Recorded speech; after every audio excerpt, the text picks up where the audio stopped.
ఎలక్షన్స్లో EVM tampering జరిగిందా? ఇంతమంది ఓటేసినప్పుడు ఖచ్చితంగా జగన్ గెలవాలి కదా.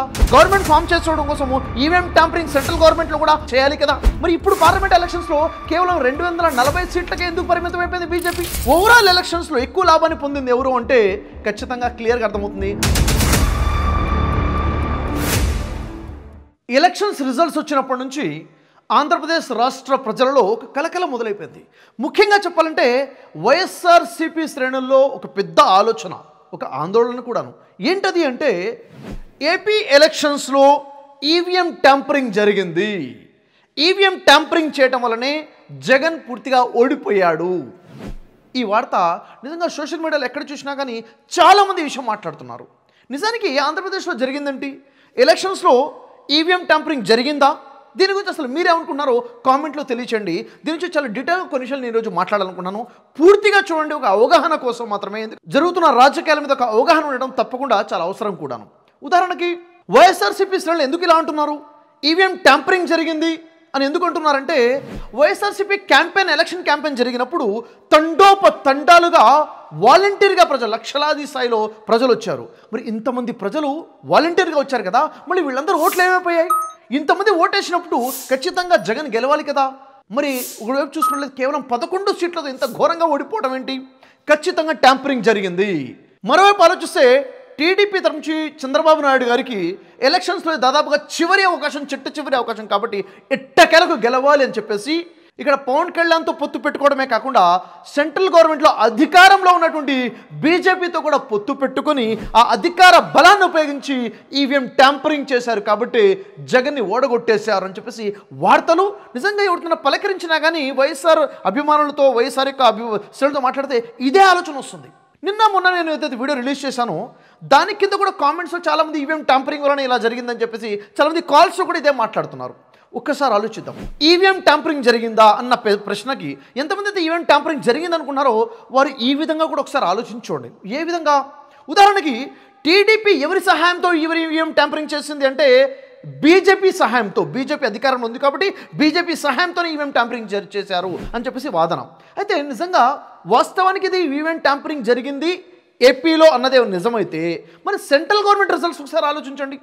సెంట్రల్ గవర్నమెంట్లో గతంలో జరిగిన 2019లో జరిగిన ఎలక్షన్స్లో దాదాపుగా బీజేపీకి 303 సీట్లు సంపాదించింది.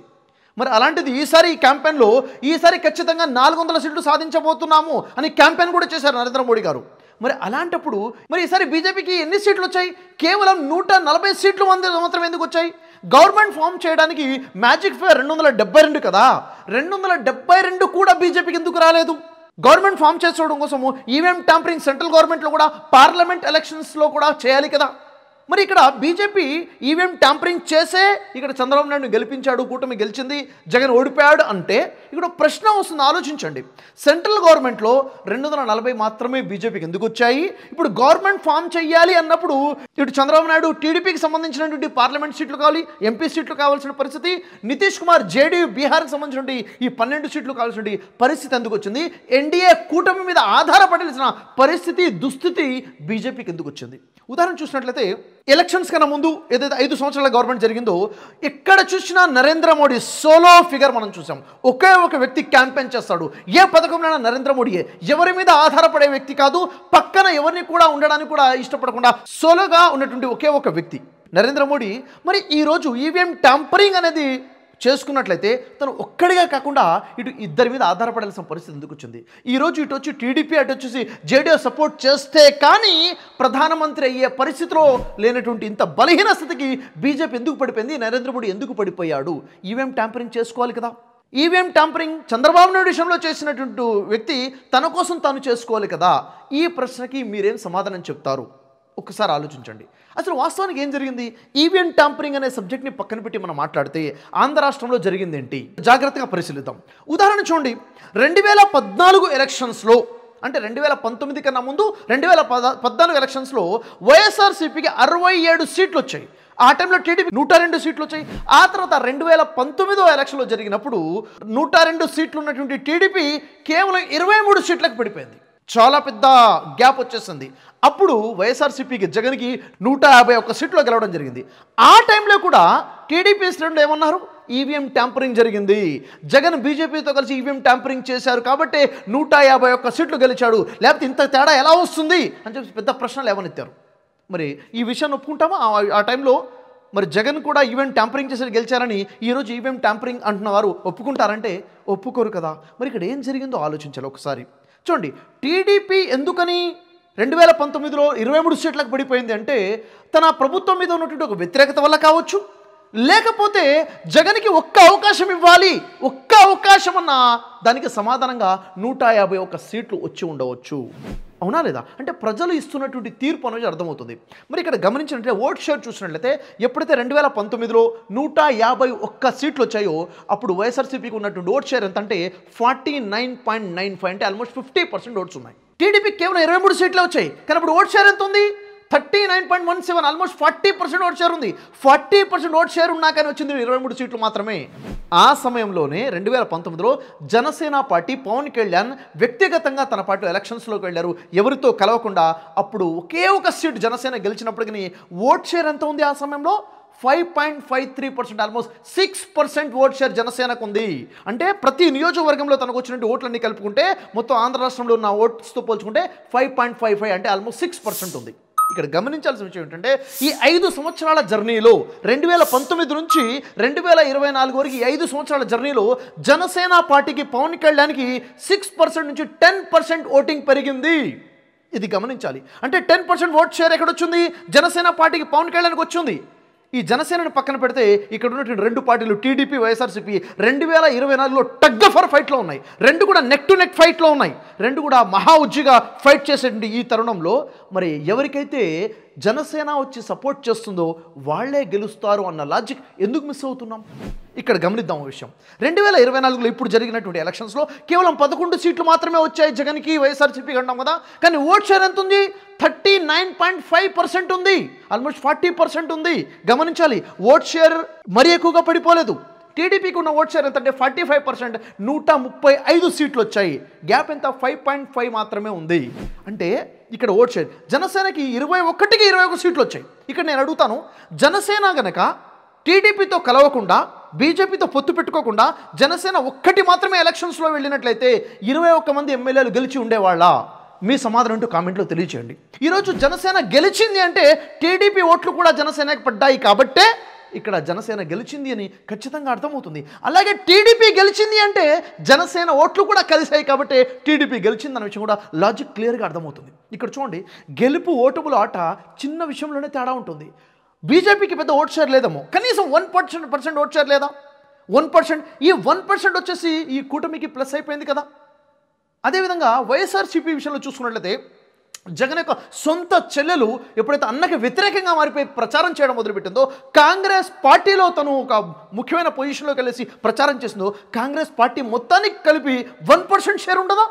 ఈ 1% షేర్ ఎక్కడి నుంచి పోయింది? వైఎస్ఆర్సీపీ నుంచే కట్ అయిపోయింది కదా. ఇక్కడ 1% తగ్గడమైనా, బీజేపీ వల్ల 1% పెరగడమైనా, జనసేన వల్ల 10% షేర్ టీడీపీకి కలవడం వల్ల, ఇవన్నీ కూడా కారణాల వల్ల వైఎస్ఆర్సీపీ 11 సీట్లకు పడిపోయిందన్నది క్లియర్గా మనకు అర్థమవుతున్న విషయము. ఎందుకంటే మనం అనాలిసిస్ కనుక చేసుకోకపోతే మన తప్పు ఎక్కడ జరిగిందో, ఎక్కడ మిస్టేక్ జరిగిందో మీరు అర్థం చేసుకోలేరు. వైఎస్ఆర్సీపీ శ్రేణుల కోసం నేను చెప్తున్నాను. ముఖ్యంగా గమనించాల్సిన ఇంకో విషయం ఏంటంటే ఇక్కడ ఈ 2 పార్టీలు టగ్ ఫర్ నెక్గా ఉన్నప్పుడు సపోర్ట్ చేయడం వల్ల ఇది గెలవడం జరిగింది, ఎక్కువ సీట్లు వచ్చాయన్నది క్లియర్గా అర్థమవుతున్న విషయం. అయితే ఈవీఎం ట్యాంపరింగ్ అనేది చాలా పెద్ద హాట్ న్యూస్గా ఉంది. ఇక్కడ మేము గుర్తు చేస్తాను, కొన్ని రోజుల క్రితం తెలంగాణలో జరిగినటువంటి ఎలక్షన్స్ ఏవైతే ఉన్నాయో, మరి తెలంగాణలో జరిగిన ఎలక్షన్స్లో బీజేపీ ఈవీఎం ట్యాంపరింగ్ ఎందుకు చేయలేదు? బీజేపీకి సీట్స్ ఎందుకు రాలేదు? అక్కడ ఎందుకు ఈవీఎం ట్యాంపరింగ్ చేసుకోలేకపోయింది? సరే, కర్ణాటకలో ఎలక్షన్ జరిగినప్పుడు అధికారంలో ఉన్న బీజేపీ అధికారాన్ని ఎందుకు కోల్పోయింది? ఈవీఎం ట్యాంపరింగ్ ఎందుకు చేయలేదు?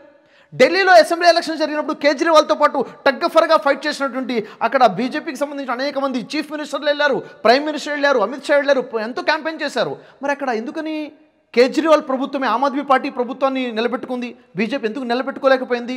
ఇవన్నీ కూడా ప్రశ్నలు ఉన్నాయి. అక్కడ ఈవీఎం ట్యాంపరింగ్ ఎందుకు జరగలేదు? అయితే ఈవీఎం ట్యాంపరింగ్కి అవకాశం ఉందా? ఖచ్చితంగా ఉంది. టెక్నికల్గా పాజిబులే, కానీ జరుగుతుందా? జరుగుతుందా అన్నది ఒకసారి మేము నా ప్రశ్నలు మాత్రమే, దీనికి మీ సమాధానాలు కామెంట్లో తెలియచేయండి.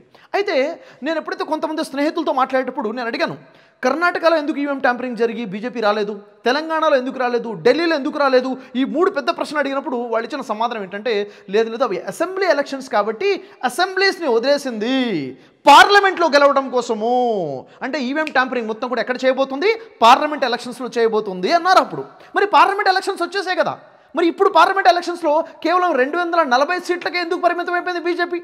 కనీసం మ్యాజిక్ ఫిగర్ 272 ఎందుకు రాలేదు, ఈవెంట్ ట్యాంపరింగ్ ఎందుకు చేసుకోలేదు, అధికారం ఉంది కదా అనేది పెద్ద ప్రశ్న.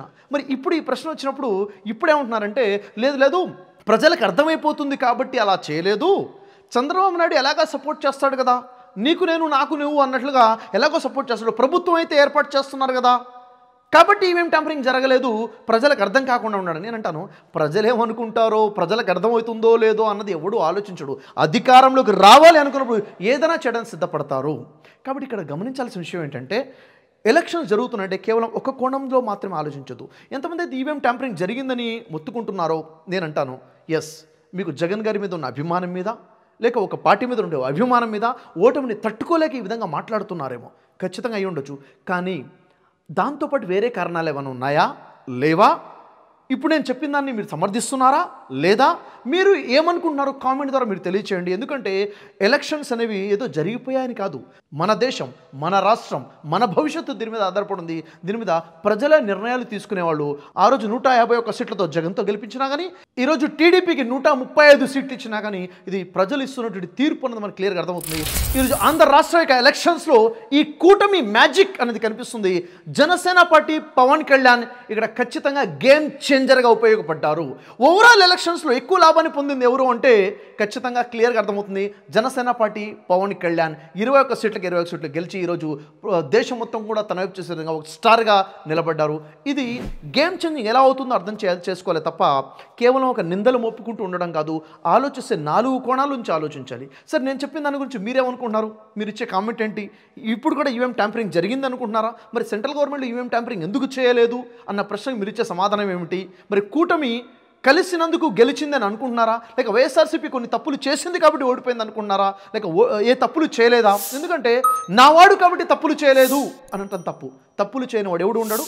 మంచి పరిపాలన జరిగింది, దాంతోపాటు తప్పులు కూడా చాలా జరిగాయి. ఆ తప్పును సవరించుకోవాలి. ఎప్పుడు సవరించుకుంటాడు? తెలుసుకుంటేనే సవరించుకుంటారు. మరి చివరిగా నేను చెప్పాలనుకున్న విషయం ఏంటంటే, అధికారాన్ని పొందినటువంటి ఈరోజు ఎన్డీఏ ప్రభుత్వం ఏదైతుందో, టీడీపీ, జనసేన, బీజేపీ కలిపి వీళ్ళందరికీ కూడా ఏవైతే మీరు వాగ్దానాలు ప్రజలకు చేశారో, మాట ఇచ్చారంటే అది వాగ్దానాన్ని నిలబెట్టుకోవాల్సిన బాధ్యత మీ మీద ఉంది.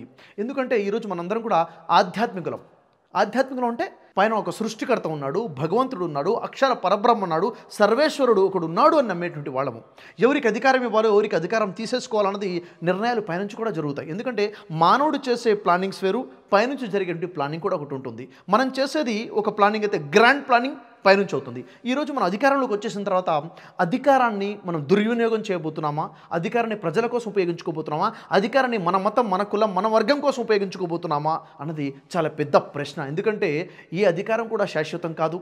సో ఈరోజు అధికారాన్ని పొందినటువంటి టీడీపీ, జనసేన, బీజేపీ యొక్క కూటమికి నేను శుభాకాంక్షలు తెలియజేస్తున్నాను. మంచి పరిపాలన ప్రజలకు అందజేస్తారని. ఎందుకంటే ఈరోజు ప్రజలు ప్రశ్నిస్తారు అన్నది ఒక ప్రశ్న అయితే, ఇంకొకటి పరలోకం కూడా ఒకటి ఉంది, తీర్పు దినం కూడా ఒకటి ఉంది. అక్కడ కూడా పట్టుబడతామన్న ఒక భయంతో. ఎందుకంటే జీవితం శాశ్వతం కాదు. ఇక్కడ రాజులు, మహారాజులు ఎంతోమంది గతించిపోయారు, చాలామంది ఉన్నారు, ఈరోజు లేకుండా పోయారు. కాబట్టి ఈరోజు మనం చేసిన ప్రతి కర్మ కూడా మనతో పాటు ఉంటుంది, మంచి కర్మలైనా చెడు కర్మలైనా. కాబట్టి అందరి కోసము ఇవ్వబడినటువంటి అధికారం మీకోసము అందరికీ ఉపయోగపడే విధంగా పరిపాలిస్తారని చెప్పేసి కోరుకుంటూ థ్యాంక్ యూ వెరీ మచ్. జై హింద్.